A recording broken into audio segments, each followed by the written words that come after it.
太平洋深處一片暖水正重新編排全球風雨。佢唔會好似颱風咁突然登陸，但可能持續影響足足1年。有啲地方長期乾旱冇雨，有啲地方就被暴雨反覆淹浸。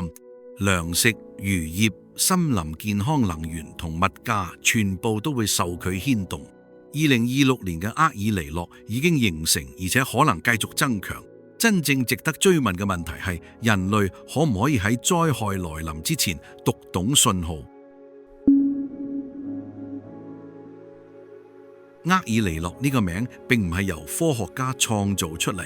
幾百年前，秘魯同厄瓜多爾沿岸漁民已經發現呢種異常現象。每隔幾年，臨近聖誕節嗰陣，原本清涼嘅海水會逐漸變暖。依靠冷水生活嘅鳳尾魚同沙田魚之後會離開淺海。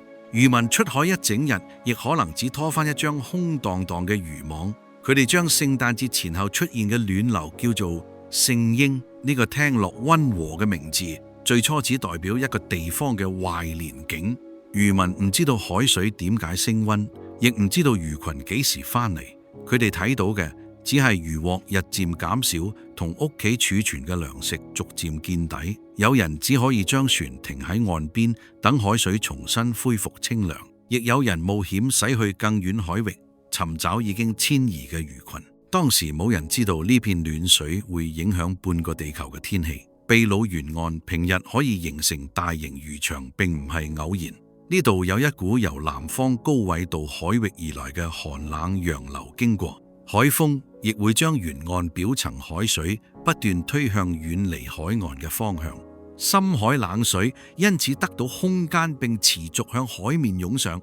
呢啲冷水帶住大量營養鹽同礦物質進入陽光充足嘅淺層，浮游生物大量繁殖之後，就養活咗數量龐大嘅魚群。海水溫度只係成套生態系統最容易被觀察嘅部分，真正重要係溫度、海流、營養同生物之間形成嘅完整聯繫。當暖水覆蓋海面之後，深層冷水就好難順利向上補充。浮游生物失去營養來源之後，數量會明顯減少。以浮游生物為食嘅小魚亦會遷移或者落到更深海域。最後真正受影響嘅先係岸邊等住漁獲翻嚟嘅家庭。科學家到近代先逐漸明白呢種變化嘅真正規模。佢哋發現秘魯沿岸海水升溫嗰陣，西太平洋天氣亦會改變。印尼同澳洲部分地區往往會出現降雨減少，遠至印度洋、非洲同北美洲嘅氣候亦可能出現異常。呢啲變化唔係彼此獨立嘅巧合，而係來自背後同一套龐大系統。一張秘魯漁民嘅空網由此變成全球氣候變化嘅重要信號。要理解厄爾尼諾，首先要了解正常年份嘅太平洋。赤道附近長年吹住由東向西移動而且穩定持續嘅順風，呢啲風好似一雙持續工作嘅手，推動表層暖水被太陽加熱嘅海水不斷向印尼同菲律賓附近聚集。西太平洋因此形成面積巨大而且深厚嘅暖水區域。氣象學家通常將呢片區域叫做西太平洋暖池。西太平洋暖池儲存住大量可以影響大氣運動嘅熱量。溫暖海水不斷蒸發，令附近空氣變得潮濕而且唔穩定。濕熱空氣上升之後，會形成雲層，並帶嚟頻密降雨。高空空氣再向東移動，並喺較冷海域附近逐漸下沉。接近海面嘅空氣之後，重新向西流動，補充上升氣流。海洋同大氣因此形成一套持續運轉嘅循環結構。呢套結構後來被叫做渦克環流。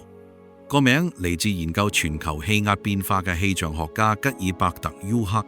沃克最初希望解釋印度季候風點解喺某啲年份突然減弱。佢喺長期觀測資料入面發現太平洋兩端氣壓會一齊變化。一個地區氣壓升高嗰陣，另一個地區往往會相應降低。呢種跨越大洋嘅氣壓變化被佢叫做南方圖動。沃克發現大氣之間嘅聯繫，但冇完全解釋海洋嘅作用。去到20世紀60年代，雅各布·皮耶克尼斯重新整理大量資料，佢將海面溫度、順風強弱、氣壓變化同熱帶降雨連埋一齊。人們先明白厄爾尼諾同南方圖動並唔係兩件事，佢哋分別代表同一套海氣系統喺海洋同大氣中嘅表現。呢套系統後來統稱為厄爾尼諾南方圖動。正常年份嘅太平洋並唔係一片溫度均勻嘅海水，順風將暖水推向西邊之後，東太平洋表層暖水就會減少，海面下較冷嘅海水因此可以不斷向上翻湧。西太平洋溫暖而潮濕，東太平洋寒冷而且相對乾燥。呢種嘢差異維持熱帶太平洋熟悉嘅降雨格局，周邊好多國家嘅農業、漁業同生態都依賴呢種差異。睇落穩定嘅系統，其實一直處於動態調整之中。順風唔會每日保持完全相同嘅速度同方向，海洋內部波動亦會不斷改變唔同深度嘅熱量分布。大部分細微嘅變化都會喺系統內部逐漸被吸收。但係有啲變化會互相加強，並推動成個系統偏離原有狀態。厄爾尼諾正正喺呢種持續放大嘅偏離之中形成。當順風開始減弱，表層暖水受到嘅向西推力亦會減少。原本堆積喺西太平洋嘅暖水之後，沿住赤道向東擴展，東太平洋海面溫度逐漸升高，並覆蓋原本嘅冷水區域。海面下嘅溫弱層亦會移向更加深嘅位置，深層冷水越嚟越難到達海面，並帶嚟豐富營養。秘魯漁民因此成為最早感受到變化嘅人群之一。海面溫度上升，仲會改變空氣上升同降雨發生嘅位置。原本集中喺西太平洋嘅強對流，會逐漸移向中部同東部。印尼附近獲得嘅水汽同降雨可能隨住減少，中東太平洋上空就會形成更多雲層同強降雨，降雨中心移動亦會改變高空氣流同大範圍氣壓分布，全球天氣重新排列就由赤道太平洋開始。呢種變化有明顯互相加強作用，順風減弱會令更多暖水向東移動，暖水向東移動又會縮細太平洋東西兩端溫度差異。溫度差異減少之後，維持順風嘅氣壓差亦會繼續下降，順風因此變得更弱，並放走更多原本積存喺西邊嘅暖水。科學家將呢個過程叫做海氣正反饋。正反饋唔代表厄爾尼諾會永遠增強落去，海洋深處仍然有其他波動不斷傳播，並重新分配熱量。季節變化亦會改變太陽輻射同大氣環流基本狀態。當暖水釋放能量並向其他方向擴散之後，系統會逐漸調整。一次厄爾尼諾通常持續幾個月，並可能跨越2個年份，最後太平洋會回到中性狀態，或者轉向相反嘅拉尼娜。科學家判斷厄爾尼諾唔可以只睇某一日嘅海水溫度，佢哋需要觀察赤道中東太平洋多個區域嘅長期變化。海溫必須喺較大範圍持續高過多年平均水平，順風、氣壓、雲量同降雨亦要出現互相配合嘅改變。只有海洋同大氣真正形成聯繫，先可以確認事件已經建立。短暫局部升溫唔可以直接叫做厄爾尼諾。現代監測依靠衛星海洋浮標船隻同計算模型一齊完成。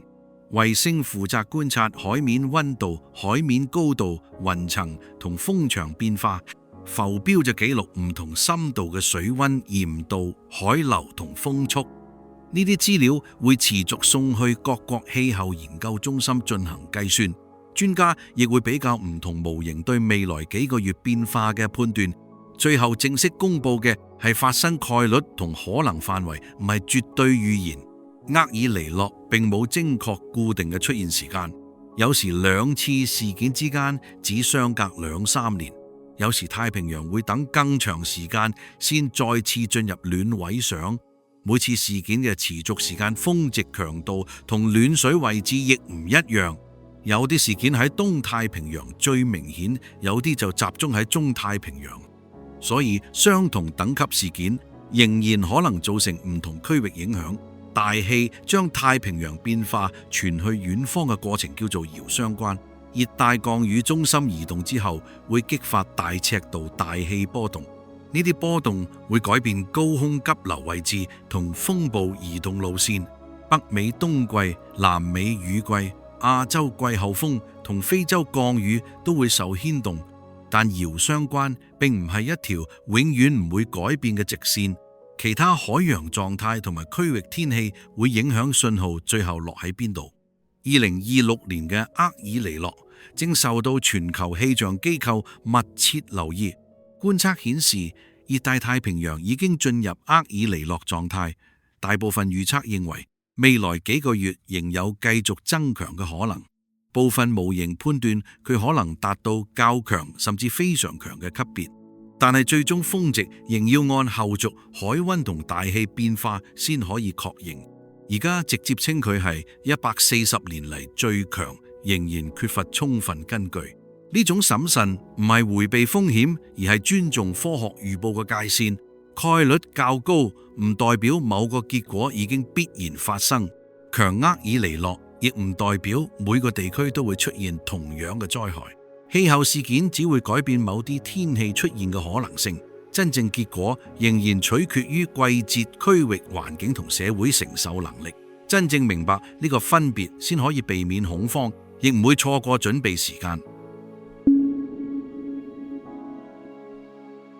厄爾尼諾最令人留意嘅地方，唔係單純令地球變熱，而係佢會重新安排降雨應該喺邊個地方出現。原本潮濕嘅地區，可能連續幾個月都等唔到足夠雨水，原本乾燥嘅地區就可能突然承受遠超平日嘅暴雨。同一套海氣整體變化喺唔同地區會表現成相反災害。太平洋就好似將全球風雨重新洗牌，再分俾各片大陸。印尼同菲律賓位於西太平洋暖池附近，正常年份呢度嘅暖水可以不斷提供充足水氣。熱帶森林、農田、河流同水庫都依靠季節性降雨維持。當暖水同強對流向東移動之後，當地降雨可能明顯減少。雨季推遲會令土壤同植物逐漸失去水分。一片長期潮濕嘅森林亦可能變成容易燃燒嘅環境。森林火災往往唔係由厄爾尼諾直接點燃。真正火源可能嚟自雷擊農業用火或者人為疏忽。厄爾尼諾帶嚟嘅乾旱只係令森林變得更加易燃。樹葉枯枝同埋地表腐殖質會變成連續分布嘅燃料，一處小火因此可以越過道路同埋河溝迅速擴散。原本可以控制嘅意外，最後可能發展成區域性災害。東南亞部分地區仲分布住深厚嘅泥灘地。呢啲土壤由長期累積而且未完全分解嘅植物形成。正常情況下，泥灘被水浸住，並唔容易燃燒。乾旱令地下水位下降之後，泥灘就會逐漸變乾。火焰可以深入地下慢慢燃燒，並喺遠處重新冒出。呢種火災好難撲滅，亦會釋放大量濃煙同碳。1997年至1998年嘅強厄爾尼諾留下沉重記憶。印尼當時遇到嚴重乾旱同大範圍森林火災，煙霧跨過海峽飄向馬來西亞、新加坡同其他鄰近地區。好多城市到日頭仍然被灰黃色煙霾籠罩，學校、機場、醫院同戶外工作都受到明顯影響。災害由森林內部擴散成跨越國界嘅公共健康危機。濃煙入面包含細小微粒同多種有害物質。呢啲微粒可以進入肺部，甚至進入血液循環。小朋友、長者、孕婦同長期病患者承受嘅風險特別明顯。短期接觸可能引起咳嗽、胸口赤同眼睛唔舒服。長期或者反覆接觸亦可能影響肺部同心血管健康。一場遠離城市嘅森林火災，最後會擠滿城市醫院。澳洲部分地區喺厄爾尼諾年份同樣容易偏乾。降雨減少同高溫疊加，會令草場、農田同林區迅速失水，水庫來水不足，亦都會影響城市供水同農業灌溉。農場主人必須決定繼續播種，定係減少當年投入。即使火災冇發生，農業產量亦可能因為土壤缺水下降。氣候風險會先變成生產成本，再變成市場價格。南美洲西岸面對嘅就可能係完全相反嘅局面。秘魯北部同厄瓜多爾部分地區平時比較乾燥，好多房屋、道路同排水設施都按小雨環境興建。暖水向東擴展之後，海面蒸發同強對流會明顯增加。短時間內出現嘅暴雨好容易超過當地排水能力。乾旱土地之後會喺幾日之內變成泥濘洪泛區。長期少雨嘅土地未必可以迅速吸收突然到來嘅水。堅硬地面會令大量雨水沿住斜坡快速向低處匯集。河流水位可能喺好短時間內迅速上升。山坡土壤吸水之後，亦容易出現山泥傾瀉同埋泥石流。道路、橋樑、食水系統同通訊設施會同時受到破壞。偏遠村落即使冇被水浸，亦可能因交通中斷而孤立。1997年至1998年，秘魯北部曾遇到嚴重暴雨同洪水。一啲平時幾乎唔落雨嘅地方，連續出現強降雨。泥磚屋經過長時間浸泡之後，逐漸失去承重能力。農田灌溉渠道、道路同橋樑被洪水反覆沖毀，大量家庭被迫離開住咗好多年嘅村落。災後重建遠遠比洪水持續嘅時間更加漫長。洪水退去並唔代表危險即刻結束，積水可能污染水井同城市供水管道，垃圾、污水同動物屍體會喺高溫環境迅速腐爛。蚊蟲亦都會利用積水大量繁殖並擴大活動範圍。登革熱等蚊媒疾病可能喺災後幾星期迅速增加。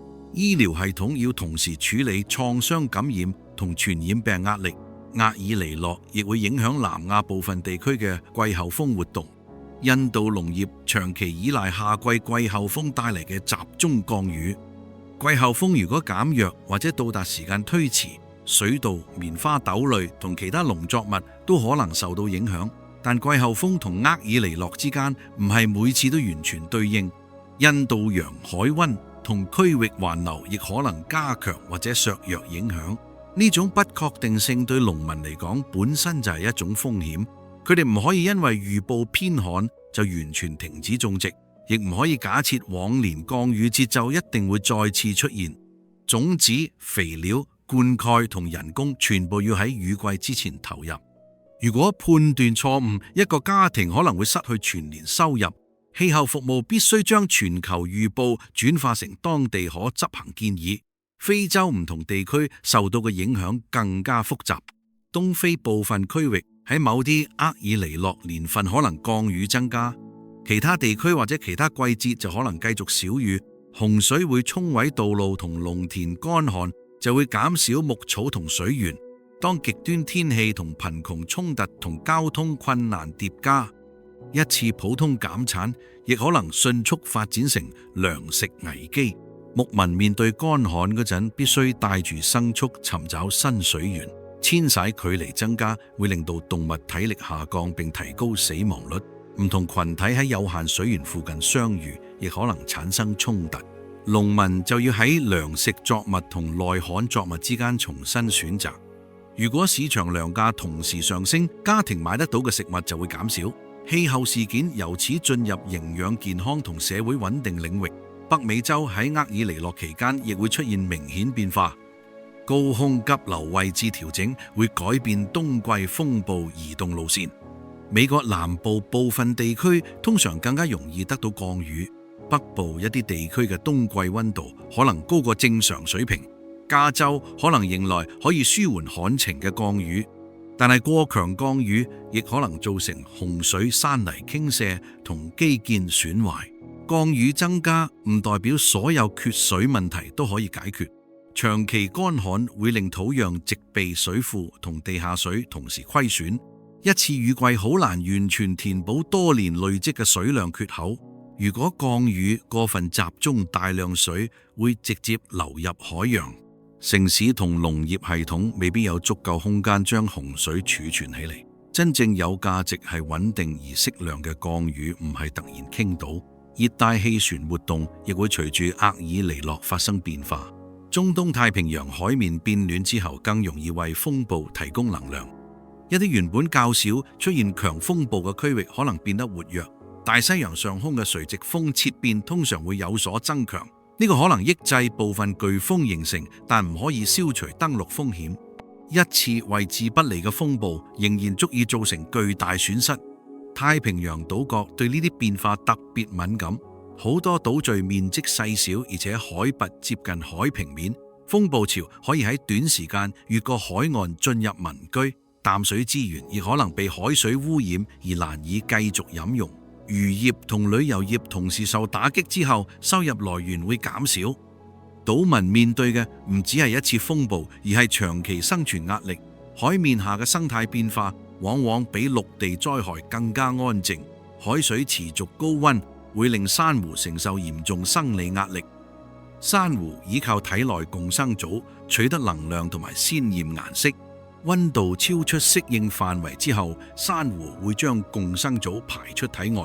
失去共生組嘅珊瑚會變成蒼白顏色。呢種現象被稱為珊瑚白化。白化唔代表珊瑚已經即刻死亡。如果海溫及時下降，珊瑚仍有機會重新得到共生組。但係高溫持續時間越長，珊瑚死亡嘅可能性越高。大面積珊瑚死亡會改變成片海域嘅食物網，以珊瑚礁做棲息地嘅魚類亦會逐漸減少。沿海漁民最後會由下降嘅漁獲感受到影響。珊瑚礁仲承擔住保護海岸嘅重要功能。複雜礁體可以消耗海浪傳向岸邊嘅能量。健康珊瑚礁會為村落、農田同港口提供天然屏障。礁體死亡同侵蝕之後，海浪會更直接衝擊陸地。低洼島嶼同沿海社區因此變得更加脆弱。海洋生態損失最後會轉化成現實防災成本。厄爾尼諾亦會推高全球平均氣溫。海洋儲存嘅部分熱量會喺事件期間釋放到大氣，好多地區因此更加容易出現異常高溫同熱浪。高溫會增加人體散熱負擔，並推高電力需求。電網如果喺用電高峰期間發生故障，醫院、學校同安老設施都可能面對嚴重風險。夜間溫度持續偏高，通常比日間短暫高溫更危險。人體需要喺夜間降低體溫，並恢復日間消耗嘅體力。如果夜晚仍然炎熱，心臟同呼吸系統會持續承受壓力。冇冷氣或者住房通風不良嘅人特別容易受傷。戶外工作者亦可能喺連續工作之後失去恢復機會。高溫災害因此同收入、住房同職業條件有密切關係。同一場厄爾尼諾唔會令所有地方同時遭遇災害。有啲地區可能得到有利降雨或者比較溫和嘅冬季。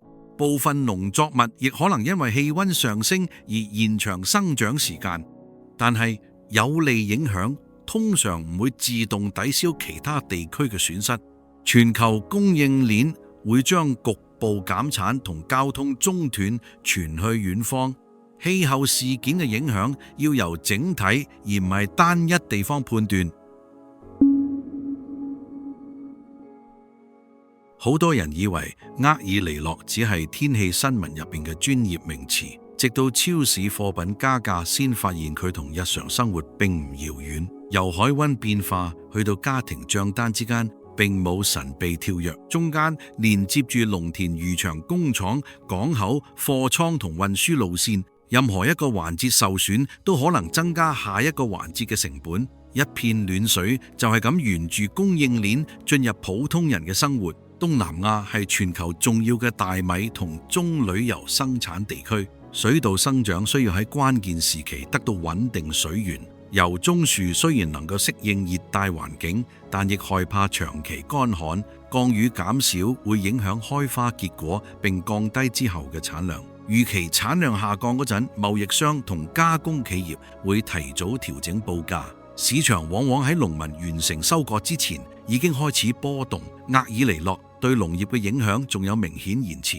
今日發生嘅乾旱未必會即刻反映喺商店價格上，油、棕、果實同咖啡豆需要經過生長、採摘同加工，糧食仲要經過儲存、運輸同批發環節。幾個月之後，消費者先可能發現價格逐漸上升。嗰陣好多人已經好難追查變化最初嚟自邊度。澳洲係全球重要嘅小麥出口國之一，厄爾尼諾年份部分產區容易出現高溫同降雨不足，麥田喺秋穗同灌漿時期缺水會直接影響產量。出口預期下降之後，其他國家要尋找替代供應來源，新嘅糧食來源可能距離更遠，或者運輸成本更高。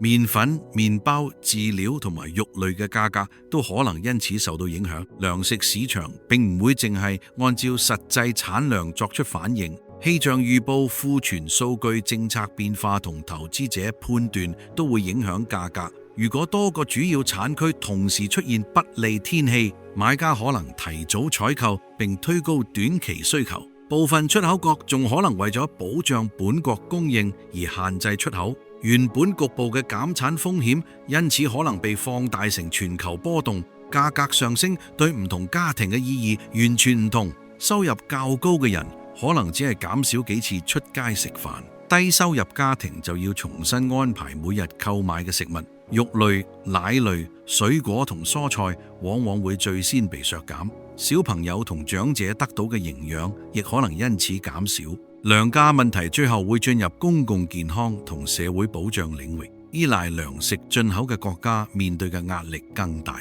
佢哋唔只要承擔國際價格上升，仲要面對匯率、航運、保險同港口費用變化。如果本國貨幣同時貶值，進口成本會再增加，政府可能要增加補貼或者動用糧食儲備。財政資源有限嘅國家好難長期維持呢啲措施。漁業同樣會將厄爾尼諾影響傳去多個產業。秘魯沿岸魚群減少之後，魚粉同魚油產量可能下降。魚粉廣泛用於水產養殖同埋禽畜飼料，原料價格上升會增加養殖企業嘅生產成本。養殖魚蝦同部分肉類嘅零售價格可能隨住變化。一張空網最後會影響遠方消費者購買嘅食品。小型漁民通常比大型企業更難適應變化。大型船隊可以駛去更遠海域，並使用先進探測設備。小船就受到燃料、資金安全同航程限制。魚群改變位置之後，小型漁民可能被迫減少出海次數。港口附近嘅加工、搬運、收船同銷售工作亦會減少，成個沿海社區會同時失去收入來源。咖啡、可可糖同熱帶水果亦都容易受到天氣影響。呢啲農作物對開花時期嘅溫度同降雨非常敏感，乾旱可能減少花朵數量並影響果實發育。暴雨就可能增加病害並破壞採摘同運輸。唔同產區同時減產之後，國際市場價格會迅速變化。一杯咖啡嘅成本背後連接住遙遠山區嘅天氣。港口係氣候影響進入全球貿易嘅重要節點。暴雨、洪水、風暴同埋海浪都可能迫使港口暫時關閉，船隻需要等候或者改道前往其他港口。貨櫃堆積會令儲存同裝卸系統承受額外壓力。工廠攞唔到原料就可能減少生產，甚至暫時停工。運輸延誤最後會反映喺交貨時間同商品售價入邊。供應鏈為咗應對風險，通常會增加安全庫存。企業亦可能同時尋找幾個國家嘅替代供應商。呢啲措施可以降低某一個產區中斷帶嚟嘅損失，但係更多庫存同更複雜嘅運輸路線都會增加成本。大型企業可能有能力完成呢種調整，小型企業就可能因為現金不足而首先退出市場。保險業喺極端天氣集中發生嗰陣，亦會受到衝擊。洪水、火災、風暴同埋農作物損失會帶嚟大量賠償。保險公司需要向再保險機構轉移部分風險。再保險價格上升之後，一般保單費用亦會提高。部分高風險地區甚至可能好難繼續得到保險。房屋同企業嘅損失因此會有更多落喺個人身上。冇保險嘅家庭喺災後復原時會更加困難。佢哋要用儲蓄維修房屋、購買家私同埋恢復生計。儲蓄不足嘅人只可以借錢或者依靠親友幫助。債務會令一次短期嘅災害變成多年經濟壓力。小朋友教育、醫療同養老計劃都可能被迫推遲。災害影響因此會跨越一代人嘅生活安排。能源系統亦會受到厄爾尼諾多方面影響。高溫會推動冷氣用電量喺短時間內迅速增加。乾旱可能減少水力發電，並影響電廠冷卻用水。洪水同風暴又可能破壞輸電線路同燃料運輸。如果供應下降同需求增加同時出現，電費同停電風險都會明顯上升。停電對唔同人群造成嘅後果亦唔一樣。一般家庭可能只係暫時冇辦法使用電器，醫院就要維持呼吸機、藥物、冷床同埋手術設備。老人院需要保持室內溫度並照顧行動不便嘅人。小商戶嘅急凍食品亦可能喺停電之後全部損壞。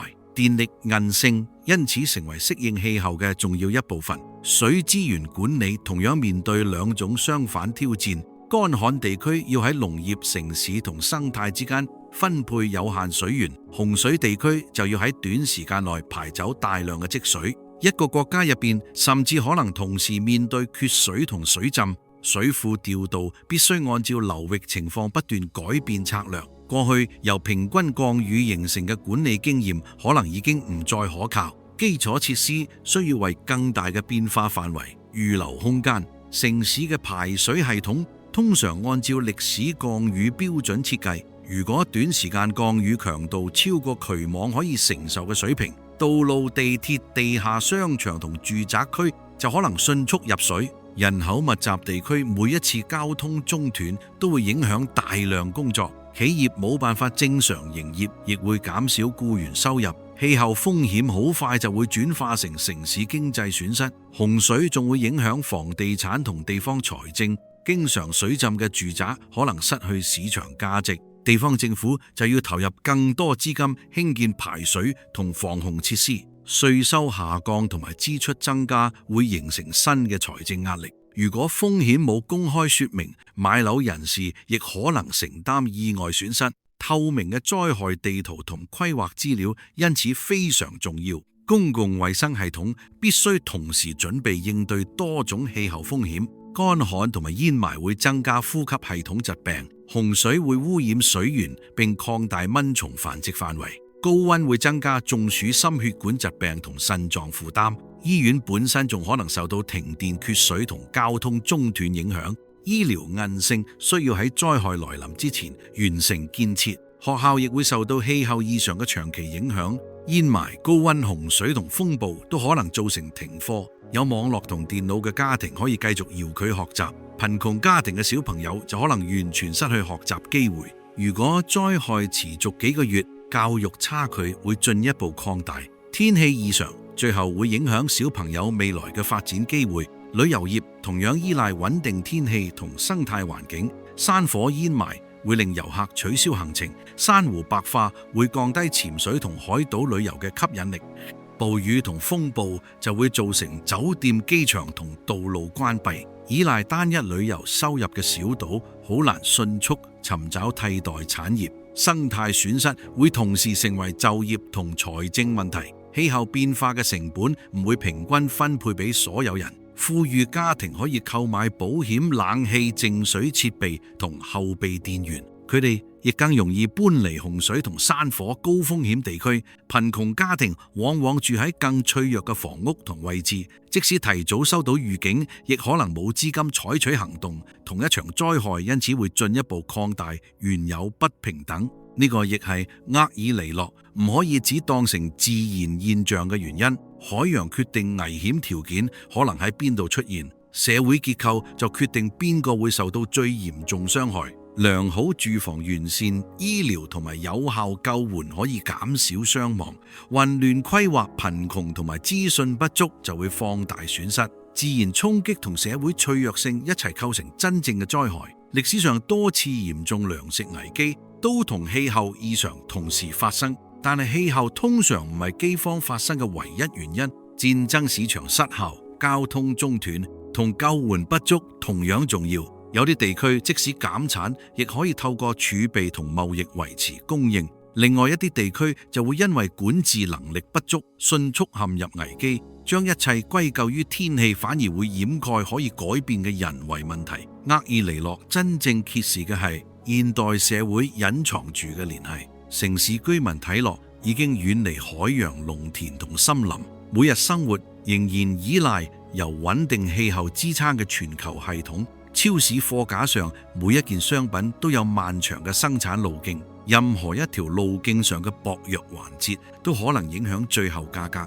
理解呢啲聯繫，先會睇到風險其實並唔遙遠。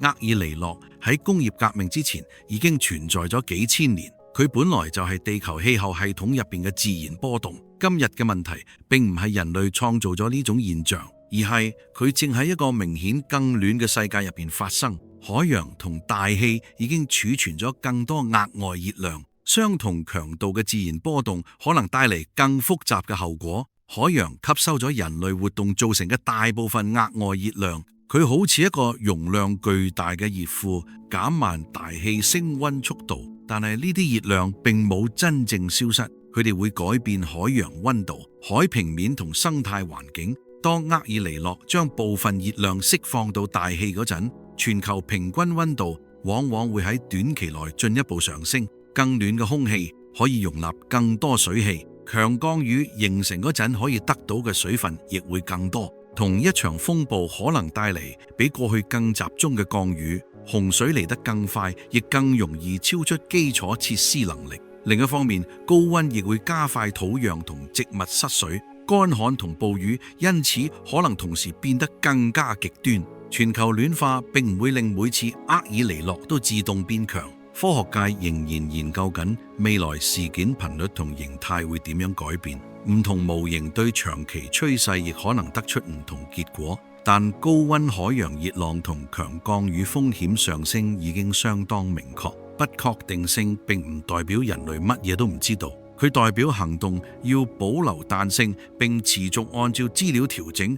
面對2026年嘅事件，最重要係避免兩個極端，一種係將模型可能性寫成已經發生嘅事實，另一種係因為預報有誤差就完全忽略風險。正確態度應該係了解不確定性之餘提早準備。災害未必會喺每一個地方發生，但一旦發生，準備充足同埋毫無準備會有巨大分別。氣象預報嘅價值唔係預測每一場雨，而係提早指出未來幾個月風險可能向邊個方向變化。農業部門可以調整播種時間同農作物品種，水資源部門可以檢查水庫同緊急供水安排，森林管理人員可以減少可燃物並加強危險用火管理。城市亦可以提早檢查排水、電網、醫院同避難設施。早期預警只有送到真正有需要嘅人手上先有意義。一張複雜海溫圖冇辦法直接幫農民決定幾時播種。